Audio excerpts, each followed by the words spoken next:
En esta conferencia vamos a hablar sobre sesgos en el proceso de investigación. Sabemos que la validez de los resultados de una investigación va a estar afectada en mayor o menor medida por la presencia de sesgos. Estos sesgos se van a minimizar en el proceso de planificación de la investigación a través de la elección de un diseño de estudio adecuado, de la definición correcta de los criterios de selección de los individuos que van a participar en el estudio y de un plan de muestreo que nos permita recolectar muestras representativas de la población. Cuando nos referimos a plan de muestreo, estamos hablando del diseño de muestreo y no tanto del tamaño de la muestra. ¿Qué es un sesgo? Un sesgo es cualquier efecto tendiente a producir resultados que se apartan sistemáticamente del valor real de la variable dependiente que estamos evaluando y resulta en una estimación incorrecta, a la que le llamamos estimación sesgada de una asociación o un enmascaramiento de una asociación que sí existe. El sesgo no es afectado por el tamaño muestral, pero sí por la forma en la que se recolectó la muestra. Si es que acaso la muestra fue seleccionada de forma no probabilística, se espera que la probabilidad de que ocurra un sesgo va a ser mayor que cuando se utilizó un procedimiento aleatorio. La ausencia de sesgos va a conferir validez interna al estudio. Por otro lado, el error aleatorio es el grado de incertidumbre en los resultados por haberse observado una muestra y no a la población de estudio. Ese error aleatorio sí va a estar minimizado a medida que aumentamos el tamaño de la muestra. Los sesgos pueden ocurrir en cualquier parte del proceso de la investigación. Cuando estamos recolectando de una población de estudio en la cual se han definido ciertas características, una muestra, ya sea aleatoria o no aleatoria, esa forma en la que se selecciona la muestra para el estudio, podríamos tener allí en ese momento sesgos de selección y también error aleatorio. Por otro lado, cuando estamos hablando de la recolección de la información, ahí es donde podrían ocurrir o no los sesgos de información. Y en el caso del análisis estadístico y la interpretación de esos análisis estadísticos, vamos a poder encontrar siempre error aleatorio y podríamos tener la presencia o no de los sesgos de confusión. En esta charla vamos a hablar de los sesgos de selección y los sesgos de información y enfocar esa clasificación de esos tipos de sesgos a los estudios epidemiológicos observacionales de tipo analítico. Ahora veamos este cuadro en el cual se está hablando de esa misma clasificación de los sesgos de selección y de información, pero a través del diseño del estudio. En los estudios transversales analíticos podemos hablar de los sesgos de no respuesta, de casos prevalentes versus casos incidentes, cuando nos estamos refiriendo a los sesgos de selección. Y los sesgos de información que podrían estar presentes en esos estudios transversales analíticos podrían ser aquellos de ambigüedad temporal, el sesgo del observador, el sesgo del entrevistado, y dentro de esos sesgos del entrevistado podríamos hablar del sesgo de memoria y el sesgo de recuerdo. Como podemos ver, en cada uno de esos diseños de estudio están presentes o podrían estar presentes tanto el sesgo del observador como el sesgo del entrevistado. Otros sesgos que afectan a los estudios de casos y controles y que se clasifican como sesgos de selección van a ser la falacia de Neyman, el sesgo de Bergson, la referencia selectiva, los sesgos de detección y de no respuesta. Por otro lado, en los estudios de cohortes tenemos sesgos de selección como el sesgo de seguimiento, el sesgo de no respuesta y otros sesgos más de información como podrían ser el de la calidad de la información, la evaluación del resultado.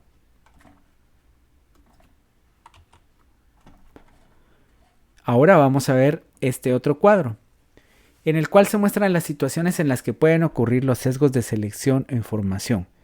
Sesgos de selección ocurren cuando se está seleccionando el grupo control, cuando hay pérdidas de seguimiento, cuando hay una supervivencia selectiva, cuando la muestra no es representativa de la población de estudio, cuando hay un sesgo de detección, cuando se hace la participación de voluntarios o efecto de autoselección.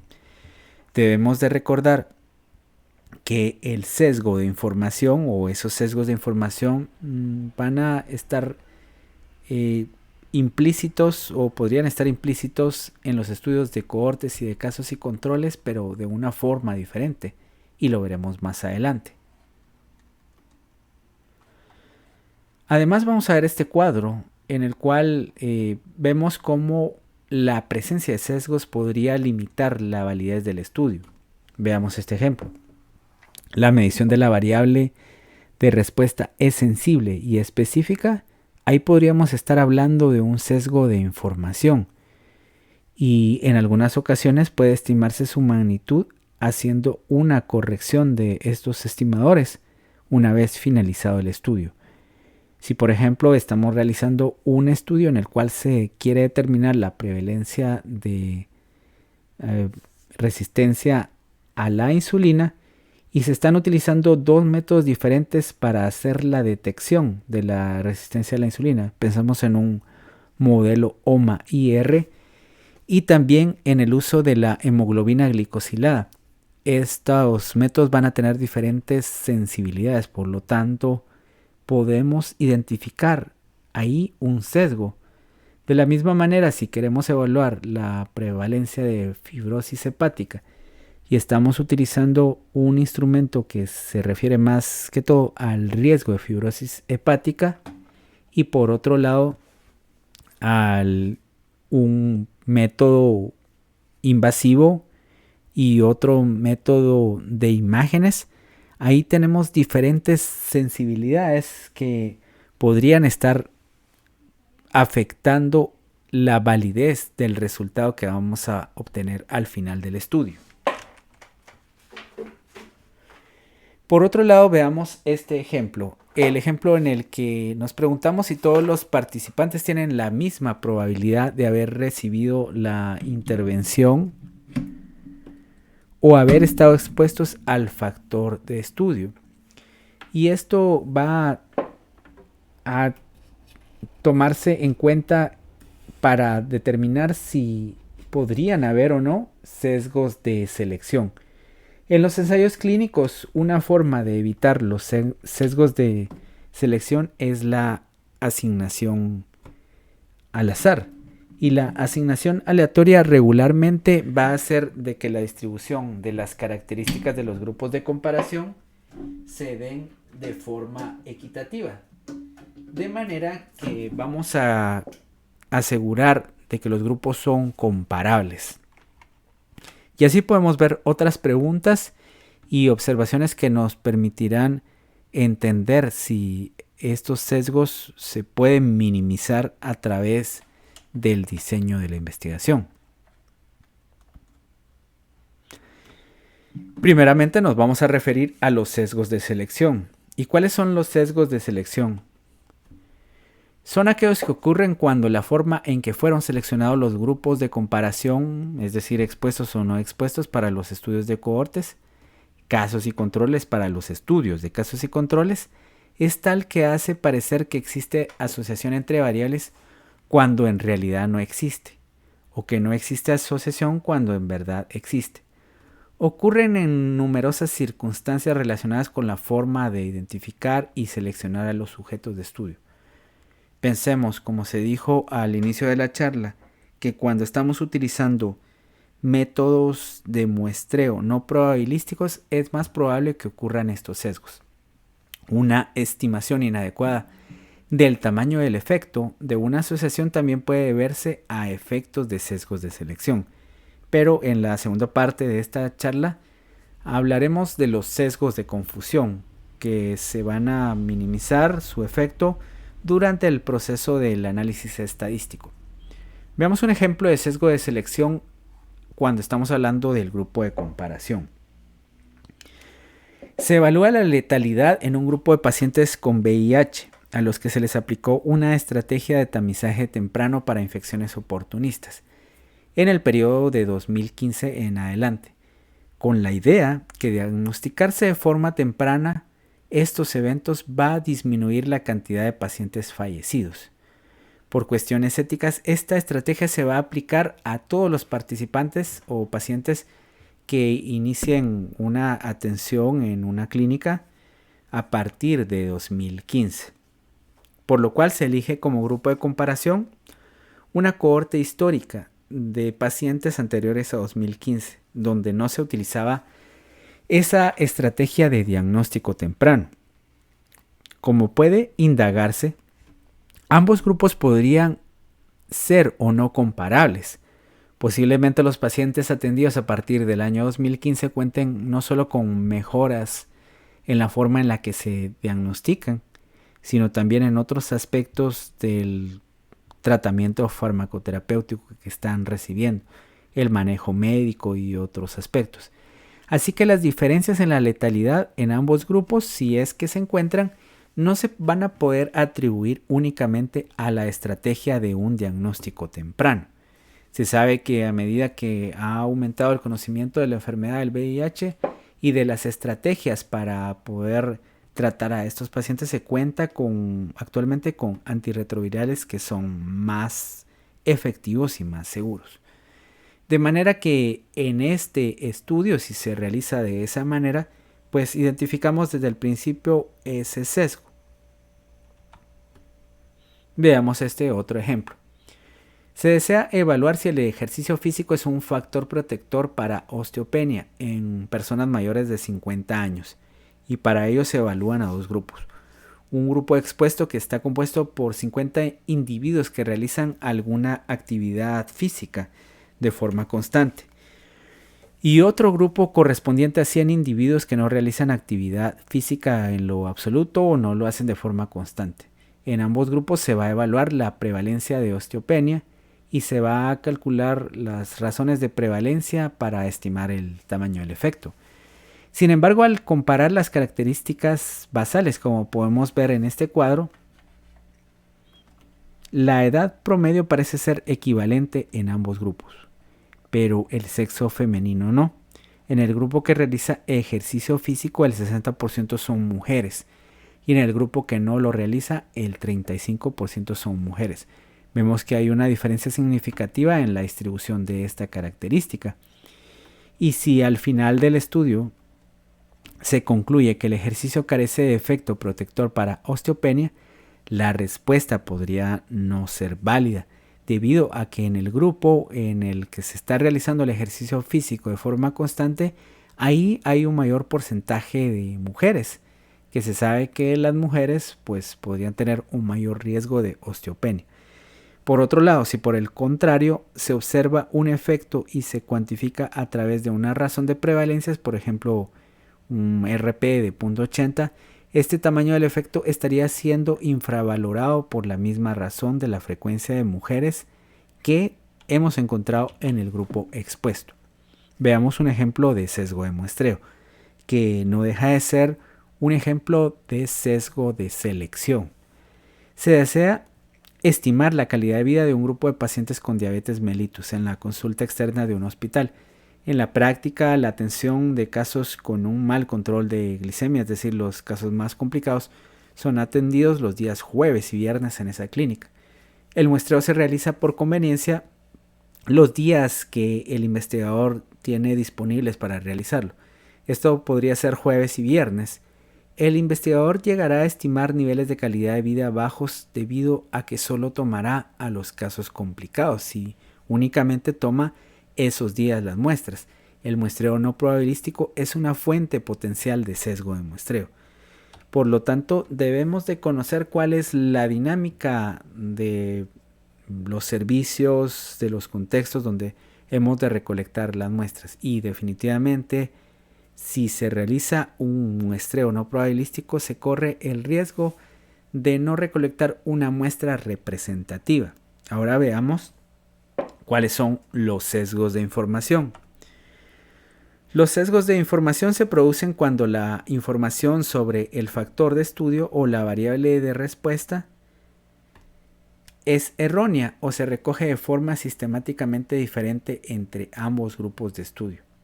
Causas frecuentes de estos sesgos son el uso de instrumentos de medida inadecuados o que estén mal calibrados, definiciones poco válidas o precisas de las variables, errores debidos a los encuestadores o a los participantes. Como vimos en uno de los cuadros anteriores, el sesgo del observador y del entrevistado podrían estar presentes en cualquiera de estos estudios de tipo analítico. Veamos un ejemplo de sesgo de información relacionado al encuestador y al paciente. En un estudio de casos y controles sobre factores de riesgo de condilomas acuminados se evalúan dos grupos de mujeres.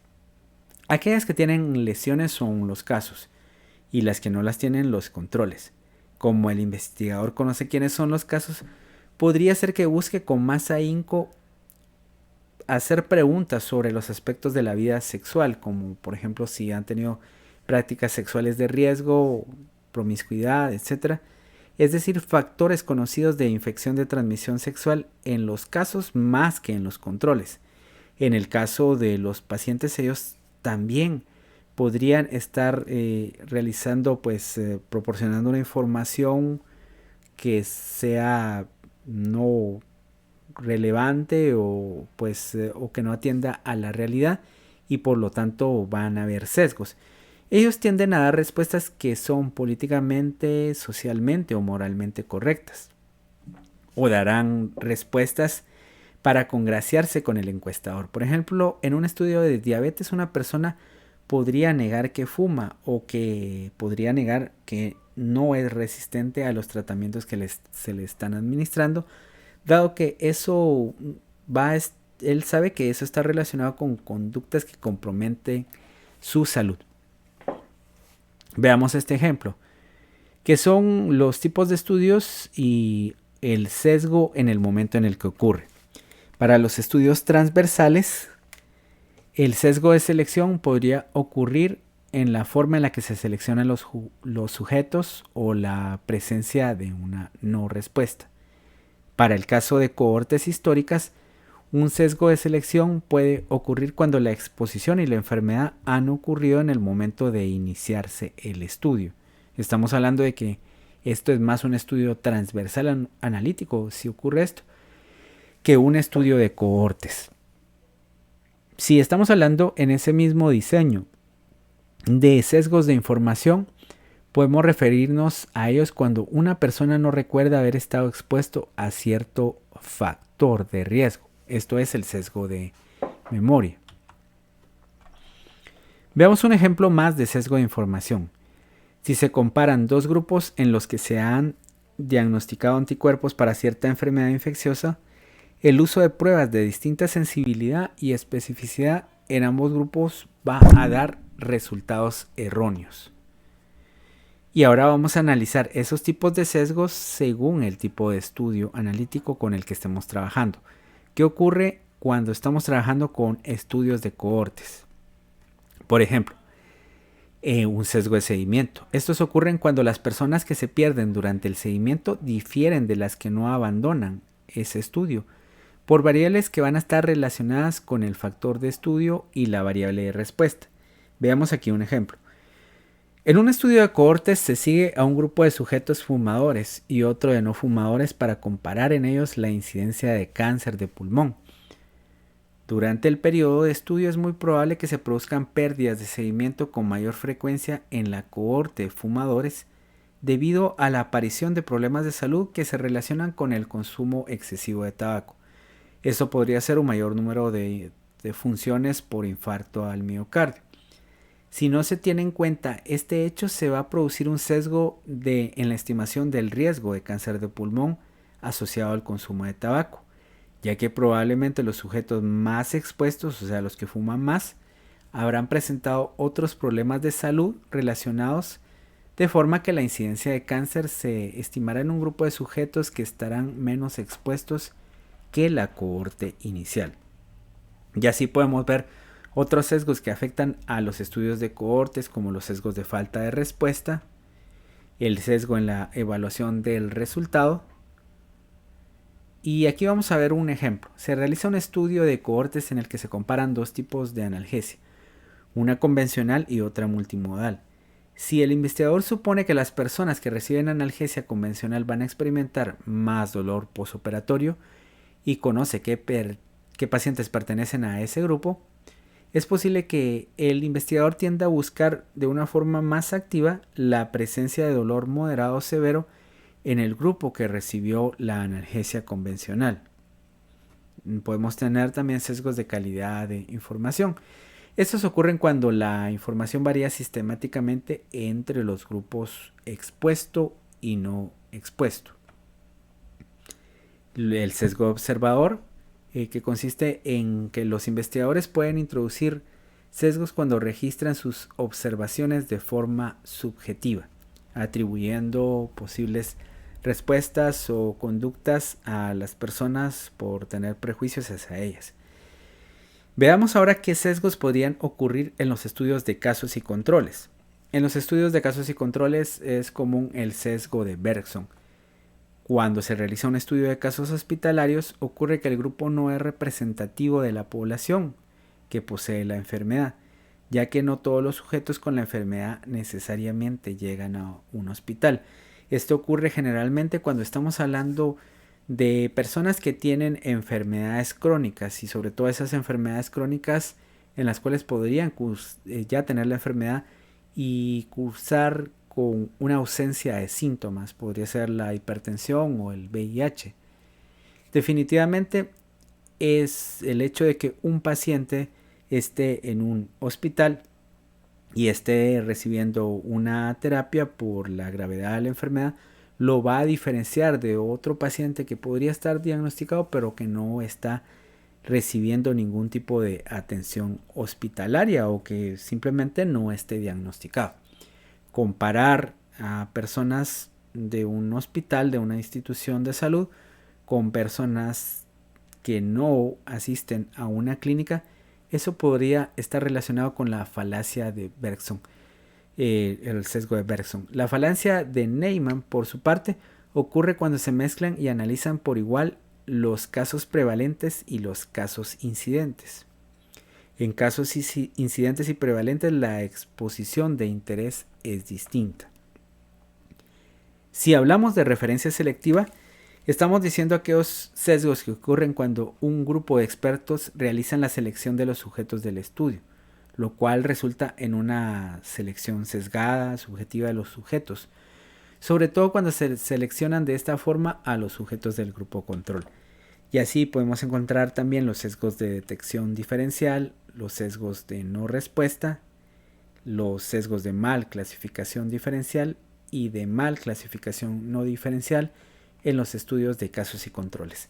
Veamos los sesgos de memoria. Estos, dado que los estudios de casos y controles, en ellos se recolecta la información de exposiciones que ocurrieron en el pasado, los sujetos podrían olvidar en algún momento esta información.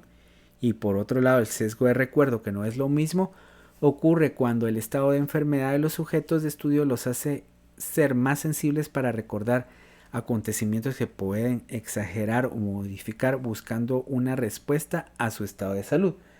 Por ejemplo, una persona que tiene una infección de transmisión sexual podría estar exagerando la cantidad de parejas sexuales y la promiscuidad que practicó en un momento para llegar a la conclusión que esas posibles conductas son la consecuencia de su actual estado de salud.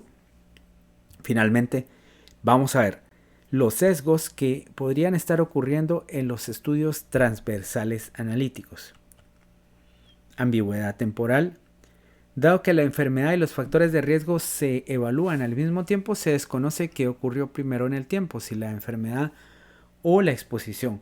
Si en un estudio transversal analítico definimos la variable independiente como el déficit visual y la variable dependiente como el bajo rendimiento académico, encontramos asociación estadística No sabemos si en algunos casos particulares los pacientes habían tenido pues malas notas desde siempre y pues el déficit, este déficit visual se presentó posterior a esas malas notas y ese efecto de las bajas notas podría atribuirse a una variable diferente que podría ser la desnutrición crónica. Ese es el sesgo más importante en los estudios transversales analíticos.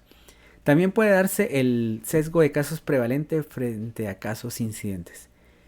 Los casos prevalentes muchas veces en enfermedades infecciosas son los casos sobrevivientes, así que al elegir solo casos prevalentes, puede ser que no se esté trabajando con una muestra representativa de la población.